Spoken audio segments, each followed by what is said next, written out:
Olá pessoal, é um prazer tê-los aqui comigo novamente para juntos aprendermos e estudarmos mais sobre a Palavra de Deus.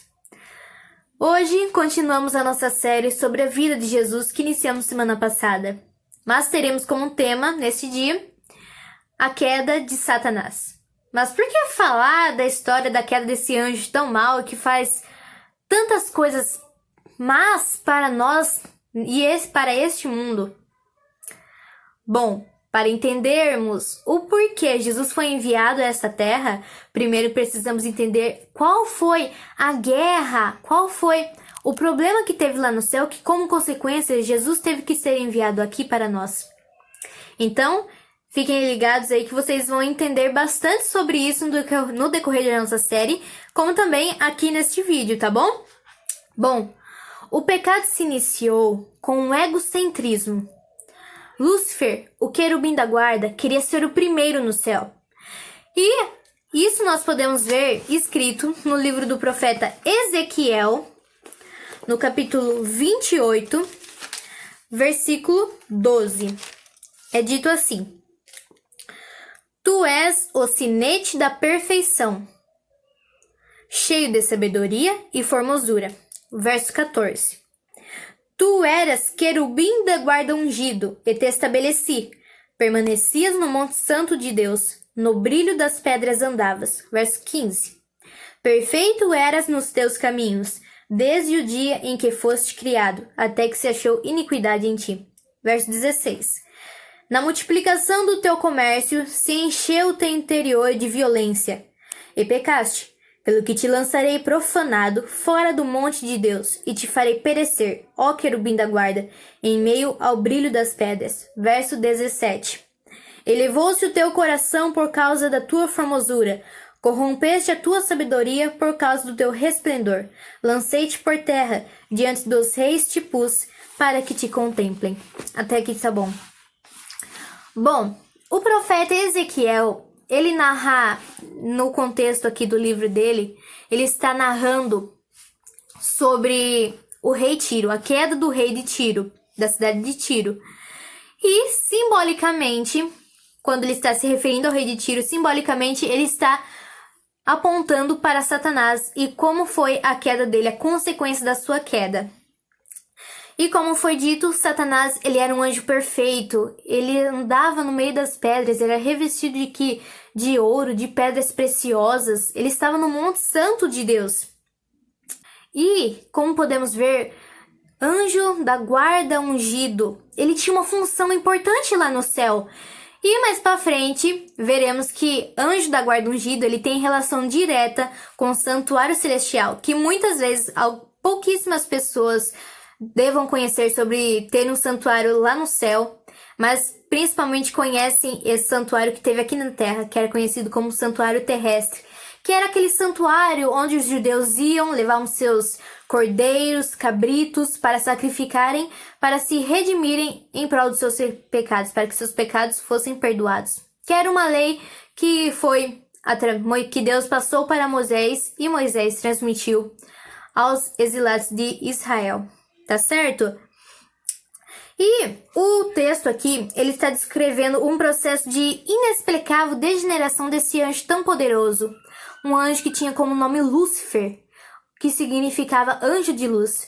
Mas, por consequência da sua queda, do seu pecado, passou a ser chamado Satanás, que significa adversário. A verdade, o orgulho, a ambição e o querer se colocar no lugar de Deus, do Criador, foram os passos que o levaram ao pecado, como foi dito no livro que acabamos de ler, mas no versículo 16 e 17. E como consequência, fizeram dele o pai do pecado, dito em João, capítulo 8, versículo 44.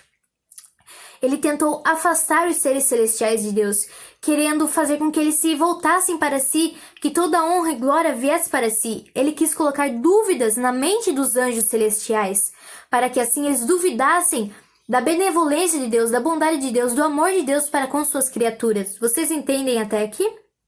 Ótimo. E para vermos o que Satanás queria fazer com isso, que a honra viesse toda para ele, nós vamos ler agora o livro do profeta Isaías, no capítulo 14, verso 13, perdão. Começa assim: Tu dizias no teu coração: Eu subirei ao céu, acima das estrelas de Deus exaltarei o meu trono, e no monte da congregação me assentarei. Nas extremidades do norte, subirei acima das mais altas nuvens, e serei semelhante ao Altíssimo. Vocês viram o que ele queria ser? Ele queria ser semelhante ao Altíssimo, ele queria se igualar a Deus, mas quem se iguala a Deus? Isso não é possível, porque Ele é Criador, nós somos criaturas, não tem nenhum poder em nós. E é nesse contexto que se iniciou a batalha entre Satanás e Cristo.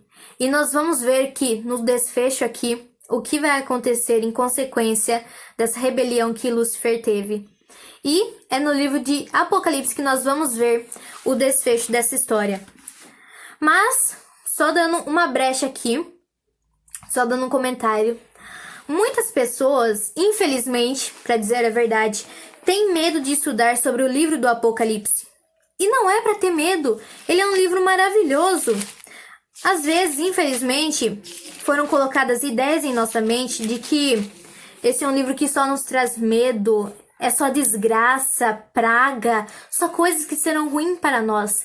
Mas não é nada disso. Eu quero te acalmar agora, neste momento, para falar a verdade sobre qual o significado real desse livro. E o significado está no próprio livro. No capítulo 1 de Apocalipse, no próprio versículo 1, a primeira palavra diz: Revelação de Jesus Cristo, que Deus lhe deu para mostrar aos seus servos as coisas que em breve devem acontecer e que ele, enviando por intermédio do seu anjo, notificou ao seu servo João. João é o autor do livro. Vocês viram aqui a primeira palavra? Revelação. Revelação de quem? De Jesus Cristo. Então, Jesus revelou para João o que há de acontecer no tempo do fim, o que há de acontecer no fim do mundo, para que nós possamos estar preparados, nos preparemos para todas as coisas que estão por sobrevir. Então não é um livro para se ter medo. Apesar dele ter muitos símbolos como dragões, besta, prostituta, mulheres, pragas, enfim, muitas e muitas outras coisas, esse simbolismo ele está escrito dessa forma por conta do período, da época em que o João escreveu esse livro. Vocês entenderam? Então não é um livro para se ter medo, e sim para se ter esperança de que tudo isso um dia acabará. Mas voltando agora para o nosso tema, no capítulo 12 do livro de Apocalipse, no versículo 7, diz: Houve peleja no céu.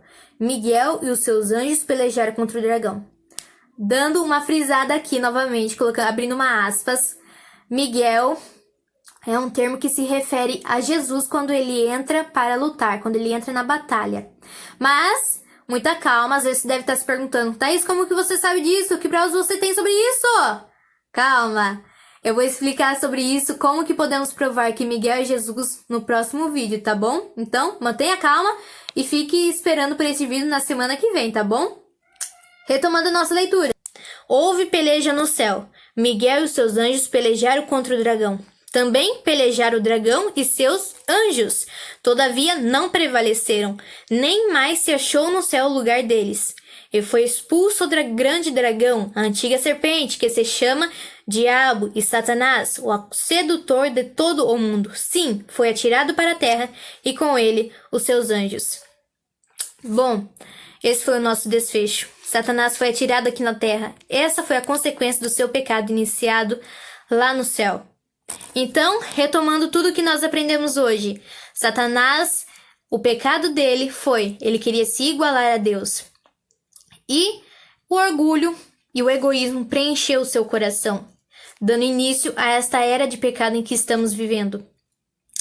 E, por consequência, por ele não poder permanecer do céu dessa forma, ele foi atirado aqui na terra.